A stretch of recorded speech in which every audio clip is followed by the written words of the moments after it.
Hello. Hello. हा sir, काल अनेक भागात पाऊस झालेला आहे सर. 25 ऑक्टोबरला अनेक भागात मुसळधार ते अतिमुसळधार पाऊस झालेला आहे सर. एक वाहुनी पाऊस झालेला आहे सर. त्याप्रमाणे आपण अंदाजात सांगितलेलं बरोबर. होतं. तर नक्कीच आता इथून पुढील परिस्थिती कशी राहील सर, अंदाज कसा राहील? आज आहे 26 ऑक्टोबर 2025. हो सर. आणखीन राज्यात 1 तारखेपर्यंत 1 नोव्हेंबर पर्यंत भाग बदलत विखुरलेल्या स्वरूपाचा पाऊस पडणारच आहे. सर्व दूर नाही पडणार, पण भाग बदलत पडणारच आहे.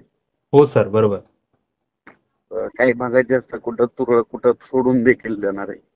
हो सर, बरोबर. हो. असं सर्व दूर सारखं पडणार नाही, भाग बदलत पडणार आहे. कुठं कुठं जास्त राहील, कुठं कमी राहील, पण पाऊस 1 तारखेपर्यंत आहेच. आता ते पाऊस आता काल म्हणलं होतं ना, उत्तर महाराष्ट्राकडे जास्त, उत्तर महाराष्ट्राकडे खूप झाला. आणखीन 1-2 दिवस तिकडंच आहे प्रमाण, पण त्याच्यानंतर मराठवाड्याकडे देखील काही पडेल, पण पश्चिम महाराष्ट्राकडे देखील पडेल. हो सर, बरोबर. हो. हा सर, आणि 27 ते 1 नोव्हेंबर दरम्यान कशा प्रकारे पाऊस राहू शकतो सर, आणि कोणकोणत्या विभागानुसार जर अंदाज द्यायचा म्हटलं तर कशा प्रकारे राहू शकतो सर? हॅलो. किती? हा. हा सर, अजून म्हणजे हा पाऊस 1 नोव्हेंबर पर्यंत कायमच असणार आहे. सध्या 1 नोव्हेंबर पर्यंत सध्या राज्यात भाग बदलतच राहणार आहे पाऊस. हा, भाग बदलत. त्याच्यानंतर मग 2-3 तारखेच्या नंतर मग पावसाचं प्रमाण कमी होईल.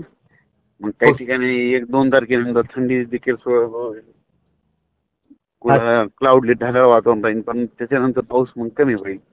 2 चक्रीवादळ येतात, हे गेल्याच्या नंतर त्याचा एक थोडा असर होईल काही भागामध्ये. मराठवाड्याकडेच होईल थोडं जास्त प्रमाणात, मराठवाडा आणि पश्चिम महाराष्ट्र.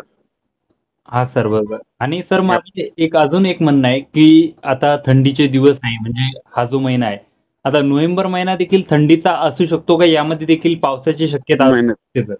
नोव्हेंबरमध्ये थंडीच आहे. हा सर, नक्कीच. परंतु अधूनमधून येऊ शकतं असं वातावरण वाटतं का, म्हणजे पुढील महिन्यात देखील म्हणजे हो, पाऊस? एखादा महिन्यातून एखादं थोडं वातावरण खराब होईल एकदा. हा सर, आणि एक शेवटचा आणि महत्त्वाचा प्रश्न आहे सर, की शेतकरी अनेक आपल्याला विचारत आहे की रब्बी पिकांचं नियोजन कसं करावं, कारण की हरभरा पेरणी आहे, गहू पेरणी आहे. तर हे शेतकऱ्यांना कळून नाही राहिलं सर, या आभाळामुळे आणि वातावरणामुळे. तर कशा प्रकारे नियोजन करायला हवं? कोरडं होणं तर खरं तर पेरायलाच पाहिजे. हो सर, बरोबर. ज्यांच्याकडे पाण्याची व्यवस्था ते तर थांबते, पण कोरडं होऊन पेरायला पाहिजे. एकदा जर ओल उडाली ना, पुन्हा तिथं पण डबल उगतच नसतंय. हा आणि सर. ह्या पावसाचं काही खरं नसतंय. हे पाऊस कुठं पडला तर पडला, नसतं नाही पडत.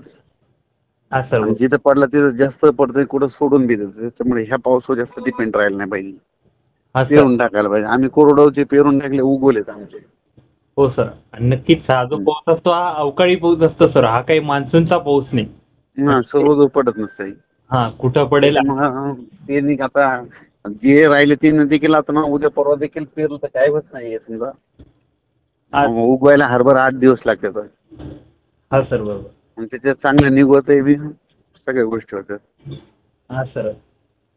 हा, नक्कीच सर, महत्त्वाचा अंदाज आहे, कारण की ज्या शेतकऱ्यांची जमीन जर समजा कोरडवाहू असेल, त्या शेतकऱ्यांनी पेरणीचा निर्णय घ्यायला काही हरकत नाही.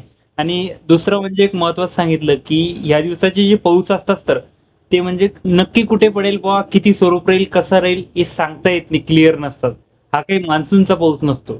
मान्सून नाही, हे 2 काय झालं, कमी दाबाचे पट्टे आहेत, त्याचं चक्रीवादळाचं रूपांतर असल्यामुळे हे पाऊस पडायला आहे.